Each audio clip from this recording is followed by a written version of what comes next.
In today's video, I'm going to teach you how to install an Elementor template kit. Whether you're a seasoned web designer or just starting out, using a template kit can save you time and give your website a professional look with minimal effort. So, let's dive right in. First, you need to navigate to the Templates section. You'll find this option on the WordPress dashboard. When you click on Templates, you'll see a submenu. Here, you want to choose Website Templates. Alternatively, if you're already inside the Elementor editor working on a page, you'll notice a folder icon. Clicking on this icon will give you access to the kit library.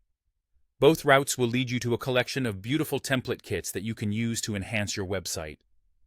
Once you're in the kit library, take your time to browse through the various kits available. Each kit offers unique designs and layouts, so you'll want to pick one that aligns well with your website's theme and purpose. To help you make a decision, you can click on View Demo, followed by Overview. This option allows you to inspect the kit closely, giving you a feel for how it would look and function on your site. Spend a few moments exploring the demo to ensure it fits your needs. After deciding on a kit, you'll notice an option to apply the kit. Once you click Apply, you'll be presented with a choice. You can choose to apply all, which brings in all the kit's elements, or you can manually select specific content types. These might include various templates, content layouts, or site settings, depending on what you need. Taking a few extra seconds here to review your options can give you better control over what gets imported. You might also encounter a prompt to enable unfiltered file uploads. Allowing this feature supports the import of various file types, including SVGs, which are commonly used for scalable vector graphics. This step is crucial if your chosen template kit includes such files, so make sure to enable it when prompted.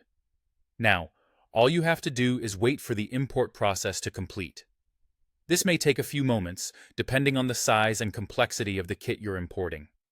Keep an eye on the progress, and once it's done, you'll see a Close button. Click Close, and you're all set. You've successfully installed an Elementor template kit, and you're now ready to make further customizations or add your own content. Remember, using these template kits is a fantastic way to streamline the design process while ensuring your site looks polished and cohesive. Thanks for watching, and happy designing!